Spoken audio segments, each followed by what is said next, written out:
Hello. അങ്ങനെ അമരൻ എന്ന ചിത്രത്തിൻ്റെ ഒഫീഷ്യൽ OTT റിലീസ് തീയതി ഇപ്പോൾ പുറത്തുവന്നിരിക്കുകയാണ്. ആ ഒരു അപ്ഡേഷനാണ് ഇന്നൊരു വീഡിയോ ഭാഗത്ത്. വീഡിയോയിലേക്ക് മുൻപ് വീഡിയോ ലൈക്ക് ചെയ്യുക, ചാനൽ സബ്സ്ക്രൈബ് ചെയ്യുക. നവംബർ മാസം ധാരാളം ചിത്രങ്ങൾ OTT റിലീസ് ചെയ്യുന്നുണ്ട്.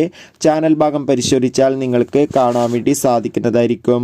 ശിവകാർത്തികൻ, സായി പല്ലവി എന്നൊക്കെ പ്രധാന കഥാപാത്രങ്ങളായെത്തിയ ചിത്രമായിരുന്നു അമരൻ. ചിത്രം മികച്ചൊരു വിജയമായിരുന്നു. ഏവരുമേറെ ആകാംക്ഷയുടെ OTT റിലീസിനായി കാത്തിരിക്കുകയായിരുന്നു.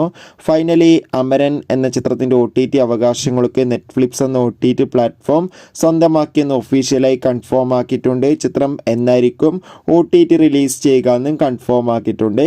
അമരൻ എന്ന ചിത്രം ഡിസംബർ 5-ാം തീയതി ആയിരിക്കും OTT റിലീസ് ചെയ്യുക. എന്തായാലും ചിത്രത്തിൻ്റെ OTT റിലീസിനായി നമുക്ക് കാത്തിരിക്കാം. ചിത്രം കണ്ടവരുടെ അഭിപ്രായം കമൻറ്റ് ചെയ്യുക. കൂടുതൽ സിനിമാ വാർത്തകൾക്കായി ചാനൽ ഇപ്പോൾ തന്നെ സബ്സ്ക്രൈബ് ചെയ്യാൻ വേണ്ടി പരിഗണിക്കുക.